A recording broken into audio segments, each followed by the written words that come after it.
디자인 대학원을 졸업한 A씨. 잘 풀리지 않던 취업을 뒤로하고 지난 2023년 경기 안산에 브런치 카페를 열었습니다. 출발은 순조로웠지만 갈수록 손님은 줄었고 치솟는 인건비 등을 감당하기 어려워 결국 지난해 4월 1년 반 만에 문을 닫았습니다. 6천만 원의 빚만 남았습니다. 식자재 값도 제가 처음에 시작했을 때랑 비교해서 너무 많이 올랐어요. 폐업을 했을 때는 제 기대 매출보다 20% 정도밖에 안 나왔어요. 창업 경험을 살려 식품업계 취업문을 두드렸지만 이마저도 쉽지 않았습니다. 새로 뽑으려고 하지도 않고 회사에 들어가기에도 제 경력은 사유 쓰잘데기 없는 경력이라고 생각을 하니까 취업난을 겪는 청년들에게 창업은 또 다른 기회로 꼽힙니다. 하지만 부족한 경험과 빈약한 자본에 내수 부진 등이 겹치면서 지난해 30대 이하 폐업자 수는 코로나19가 한창이던 4년 전보다도 12% 늘었습니다. 폐업률은 전체 평균보다 6%포인트 더 높습니다. 여기에 고용시장까지 갈수록 얼어붙고 있다는 게 문제입니다. 불안해서 이렇게 가다가는 내년에도 못하면은 진짜 2, 3년 밀려버리면 또 공백기가 생기니까. 지난 5월 청년 취업자 수는 5년 4개월 만에 가장 큰 폭으로 줄었습니다. 스스로 부양 능력을 형성하는 기간이 지연되고요. 미래의 어떤 허리 역할을 해주는 그런 경력자나 인재들이 덜 뒷받침된다라고. 청년 경제활동의 두 축인 취업과 창업이 동시에 무너지는 상황. 경제는 물론 사회 전반의 활력이 떨어지기까지 남은 시간이 많지 않다는 위기감이 커지고 있습니다. SBS 정준호입니다. 세종시의 한 치킨 프랜차이즈 업체. 능숙하게 치킨을 반죽하고 튀깁니다. 중학교 동창 사이인 24살 청년 둘이 2년 전 동업으로 문을 열었습니다. 일한 만큼 벌어보자 아르바이트로 십시일반 창업 자금을 마련했습니다. 월급이란 게 정해져 있지만 장사는 정해져 있지 않기 때문에 매력적이어서 치킨이란 게 계절도 안 타고 유행도 안 타는 것 같아서. 한 치킨 프랜차이즈의 올해 창업 수료자 가운데 절반 이상이 20, 30대로 3년 전보다 75% 급증한 수치입니다. 늘어나는 젊은 층의 창업 도전은 심각한 취업난에 따른 대안 측면이 있습니다. 재능과 적성을 살려 직업을 선택하려는 고민도 녹아 있습니다. 공부랑 적성에 안 맞았었어요. 물론 회사 생활 안 해봤는데 이제 안 해봐도 제가 장사가 좀 더 적성에 맞는 것 같아요. 상사 눈치 보기 싫어하는 요즘 세대의 특성도 영향을 미쳤습니다.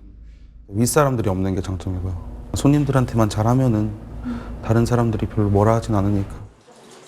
이러다 보니 은퇴한 중장년층들이 주로 선택한다는 통념에도 변화가 생겼습니다.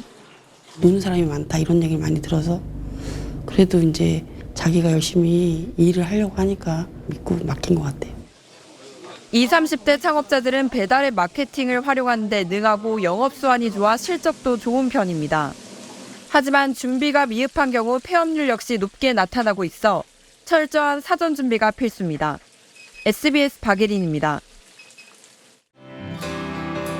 고금리, 고환율, 고물가의 삼중고 속에서 내수 경기 침체의 골이 깊어지고 있지만 취재진이 만난 청년 창업자들은 자기만의 틈새를 발견해 회사를 성장시키고 있었습니다. 소비 시장이 침체가 되면 서비스 업종은 당연히 실패도 높아지고 그다음에 창업하는 인구도 줄어들 텐데 필수 소비재라든가 좀 그다음에 틈새 시장 같은 경우에는 오히려 창업의 기회가 훨씬 넓어지는 상황이라서 불황기에는 남는 구조를 만드는 실속 창업을 하자. 우리나라는 이런 온라인 시장이 민간 소비에서 50%가 넘었기 때문에 오히려 온라인과 오프라인을 동시 패션으로 굴릴 수 있는 이런 틈새 아이템 뭘까? 일반적인 창업 형태로는 살아남기 쉽지 않은 상황. 특히 자본과 경험이 부족한 청년 창업자들에게 생존은 더욱 치열한 과제인데요.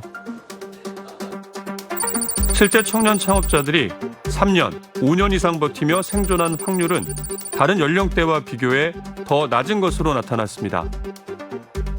창업 준비 기간이 너무 빨리 창업하는 게 오히려 단명을 부른다. 저는 그렇게 보거든요. 아이디어 하나 때문에 대박을 치는 사례는 거의 없습니다.